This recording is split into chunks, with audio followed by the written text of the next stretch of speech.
لله نحمده ونستعينه ونستغفره ونستهديه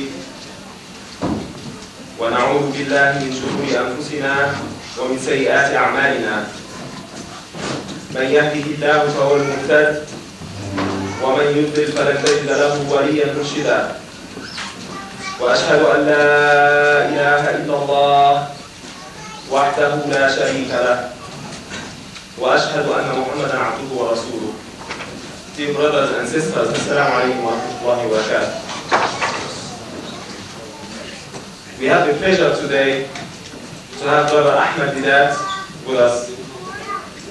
I suppose everybody of us knows Ahmad Deedat.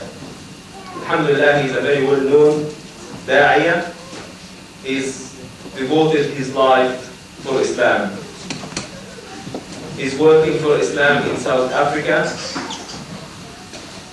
We know the Islamic Propagation Center, which he established and working for Islam there in South Africa.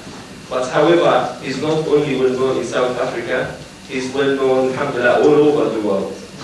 Alhamdulillah, Allah has given him the knowledge and the sensibility to understand maybe the other religion which dominates a large part of the world, that's to say Christianity. Alhamdulillah, Brother Ahmad Deedat is so knowledgeable about it than the Christians themselves. Once you are Muslim, then you have the light. You can see the truth, sometimes even between the lines, even when these lines are corrupt. So Alhamdulillah, Brother Ahmad Deedat conveys the message of Islam to the Christians from their own holy book. He tells them where the faults are, where the difficulties are. At the same time, he tells them that he knows this truth because he knows the full truth revealed from Allah to our Prophet alayhi salatu wasalam. Brother Ahmad Deedat was debating recently in Albert Hall with one of the Arab Christians from Palestine. And mashallah, Brother Ahmad Deedat has given him the lesson. To him and to everybody, if they have sins, if they make sins, the light is clear for everybody to see, but he needs to have the eyes in order to see that light. So those people, after Brother Ahmad Deedat talked to them, if they deny the truth any further, they just want to deny it, although they see it. Brother Ahmad Deedat, inshallah, is going to talk to us today. I believe all of us here are young dua. We hope, inshallah, one day we will devote more time for da'wah. So Brother Ahmad Deedat has got a message for us to convey. And inshallah, he's going to talk about Christmas. I asked him why. So I asked Brother Ahmad that the theme of the conference is going to talk to the Muslims in the West, the way ahead. He said, no, it's going to be, the talk title is going to be Christmas. So I said, well, inshallah. All right. So inshallah, I leave you to Brother Ahmad Deedat to talk to you about Christmas. Between brackets, Muslims in the West, the way ahead. أعوذ بالله من الشيطان الرجيم. بسم الله الرحمن الرحيم. قالت رب أن يكون لي ولد ولم يمسسني بشر قال كذلك الله يخلق ما يشاء إذا قضى أمرا فإنما يقول له كن فيكون. صدق الله العظيم. Mr. Chairman and my dear children, I know that topic that has been announced to you is quite an amusing topic.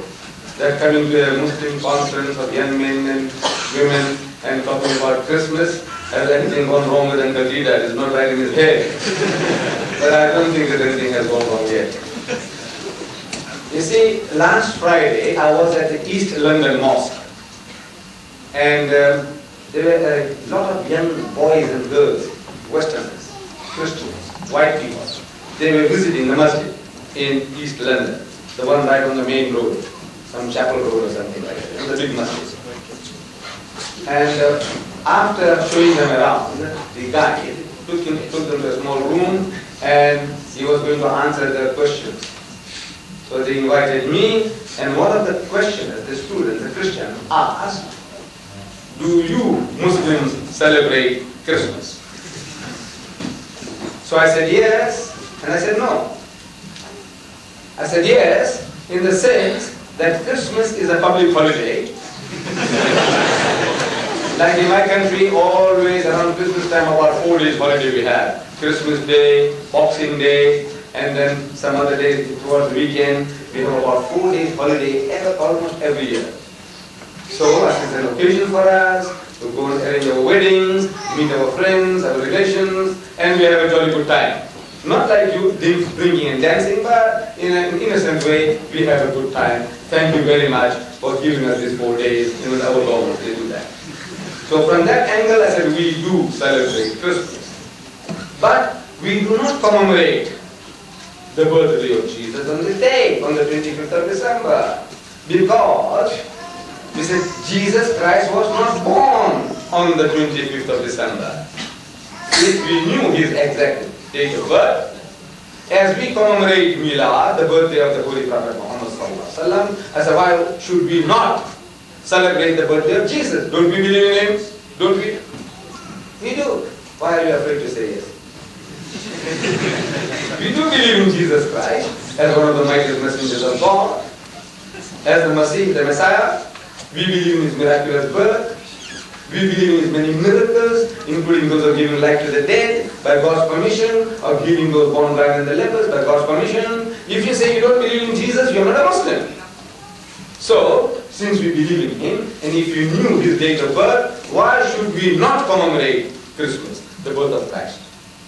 But since the 25th of December is not his birthday, it is actually the birthday of the pagan god. See, the sun god, not the son of God in inverted forms. It is the birth of the sun god. I said, you see, according to the Quran and the Bible, Jesus Christ was not born on the 25th of December, according to the Quran and the Bible. In the Bible we are told that when Jesus was born, the shepherds were out in the field with their flocks at night. And Palestine is in the northern hemisphere. In winter, in midwinter, 25th of December, it is as cold as Merry England. So, if the shepherds were out in the field in midwinter, like this, in the field, the shepherds would freeze to death and the sheep would freeze to death. So, if the shepherds were out in the field, it could not have been in December, number one.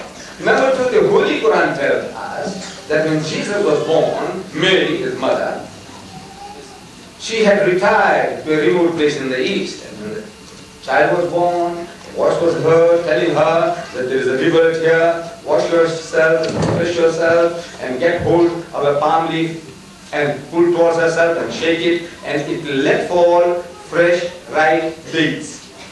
Dates, khajur. It will let fall. So, when will you have fresh, ripe dates on palm trees that you can shake them down? In summer, midsummer, not midwinter. So, from the Islamic authority, we know it could not be December, and with the Christian authority, we know that it was not December. So, you are commemorating the birth of a sun god, not the son of God.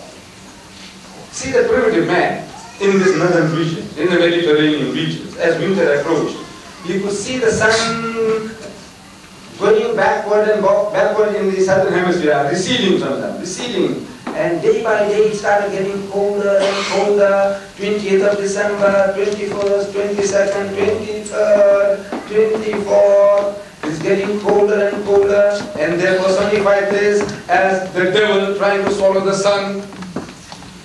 The happenings in the heavens, astronomically. That the devil was swallowing the sun, and by the 25th, they could see the primitive man can see every little difference, variation in temperature. They could feel and relate to some other happening. They said, you see, now the prince of darkness, the devil, has been overcome by the sun, and the sun is reborn. It is born again. The sun coming back.